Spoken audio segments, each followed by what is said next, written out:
Kay RJ, mahirap tanggapin. Sabi nga ng mama niya, bahala na lang sana kung nabali. Hindi lang kinuha. Yun din ang nasa isip namin. Nung time na nalaman namin na wala na si RJ. Pauwi kami ng Digos from Compostela. Kasi pinarefer namin si Saiji dito sa Digos kasi dito na lang siya magpa-confine. So, while traveling kami, galing Compostela, pauwi ng Digos, talagang teary-eye kaming lahat. Kasi nalaman namin na wala na si RJ. Parang hindi pwedeng, hindi namin ma-accept ba. Kasi, ilang minutes pa lang, ilang hours pa lang, nakasalamuhan namin siya, nakausap. Nag-bless pa sa amin. Tapos yun, wala na. Talagang mabait si RJ. As in, sometimes pumupunta yan siya dito sa bahay. Nagbabike lang. Mabait siya na yung may confidence sa sarili. Kasi imaginein mo kahit 7 o'clock, makarating pa yan siya dito sa bahay namin. Nagbabike lang. Tapos medyo malayo yung bahay namin kaysa doon sa kanila. Dadaan pa sila ng highway. Maraming mga sasakyan, dadaan pa yun siya. Tapos darating siya dito. Mag-say hi lang siya dito kay Saiji. Tapos sinabihan ko, bakit ka dumating dito gabi na? Naglaag lang daw siya. Mabait yun siya.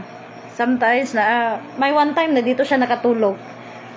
Kasi humingi siya ng kalapati kay Saiji. Ayun, binigyan siya ni Saiji ng maraming kalapati. 16 yata yon. Tapos, pagka morning, nagligo sila ng dagat. Kasi malapit lang kami sa dagat dito. Walking distance lang po yung dagat dito sa amin. Naligo sila. After, inihatid siya nila Saiji doon sa kanila. Mga lang yon, mga 2 weeks. 2 weeks lang yun. 2 weeks or 3 weeks lang bago nangyari yung trahedyang yun.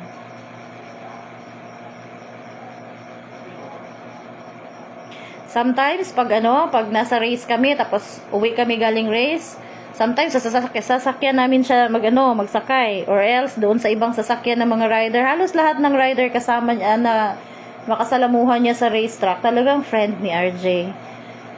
Kasi wala yun siyang kalaban.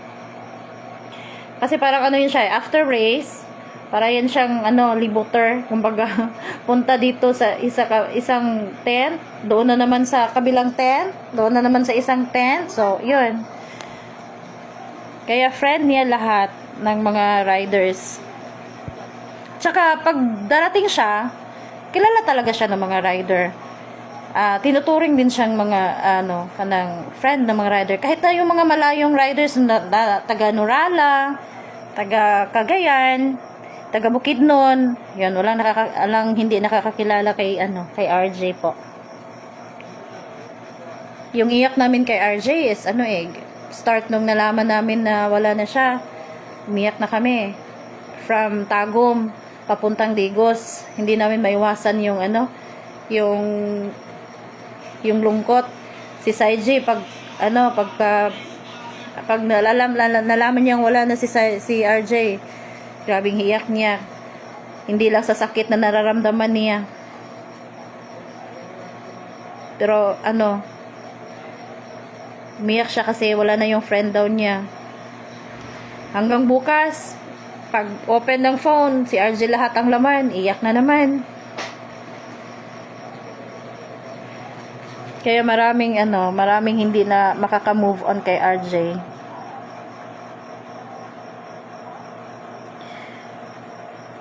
Mahirap nga sa atin tanggapin. How much more na lang kaya kay Madam at saka kay Sir. We really feel the feelings of Sir and Ma'am Lizelle. Kasi sa lahat ng race, always namin sila nakakasalamuha. Always namin sila nakakausap. Ayan. And si RJ talagang gifted siya kasi yung pagmumotor niya, pag start niya ng 65cc, ilang kunting panahon lang, naging na talaga siya. Sanay na. Ang na niya, parati nang nakaka-champion. Yung mas nauna pa kasi sila Fritzy sa kanya sa 65 eh. Pero kaya na niyang sabayan. Yung mga malalakas sa 65, kaya na niyang sabayan. So, minsan tatalunin na niya yung iba. Madali lang siyang natutong mag 65. Yung 50 niya dati, si Saiji ang nakabili. May 50cc din kasi yan siya. Tapos ibinenta nila, si Saiji yung nakabili. Yun ang first 50cc ni Saiji. Kay RG galing yung 50cc ni Saiji na first niya, motor niya. Doon din medyo nasanay si Saiji sa 50cc ni RJ.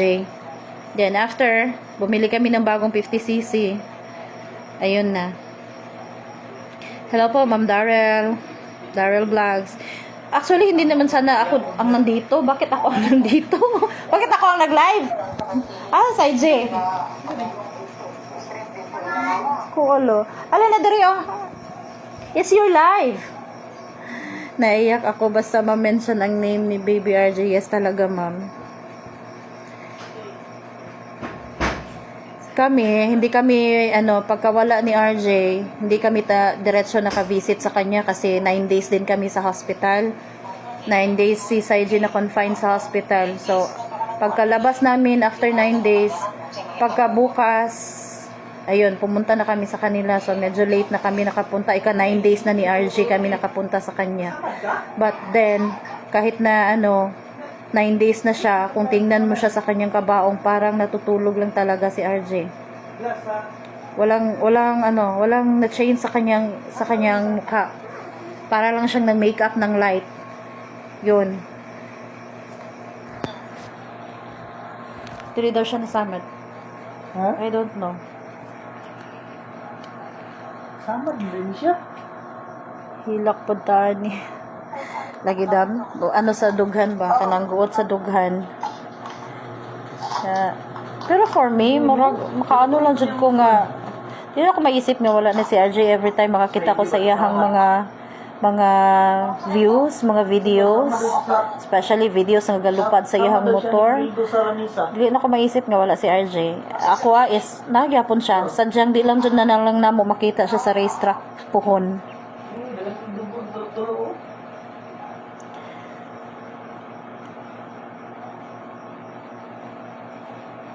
Tsaka iba yun si RJ. Pag once ma-bad crush yun siya, kaya hindi namin lubos maisip na mag-give up siya that time.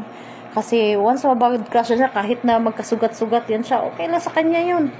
Yung madali lang siya makarecover. Kaya nga wala sa isip namin na mag-give up siya that time kasi parang naman yun siya. Palaban. Malakas ang loob nun.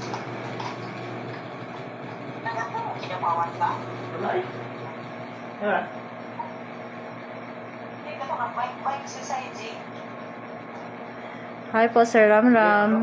Ano suot niya, ma'am, ni RJ sa kabao? Naka po siya? Sige, tawagan na jersey. Naka-jersey po siya, Sir Ram. Yung jersey na sinusuot niya while mag-race. Jersey na color blue.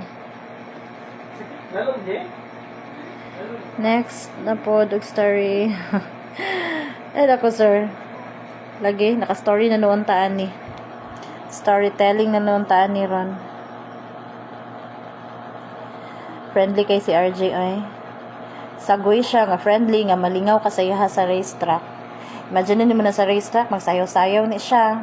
Or the best is, usahay, manglibre dyan na siya sa iyang kaubang mga rider.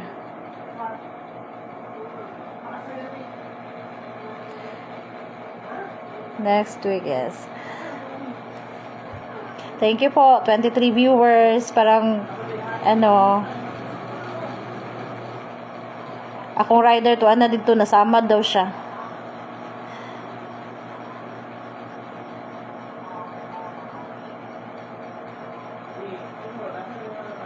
Daming tao hinipo kahit di kilala. Yes po, Mama Fifulos.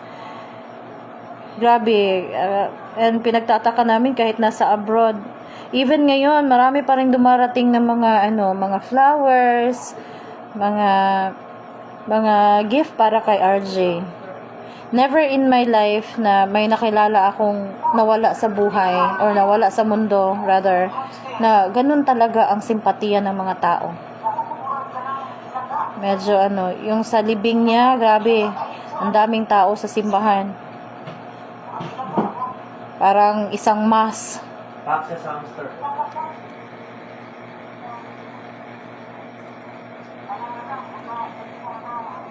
Mga ma'am and mga sir, mag-end live muna po ako kasi time to sleep na po. It's almost 11 na po dito. Salamat po sa pag-watch. Abangan nyo lang 0.5 challenge ni Saiji bukas po.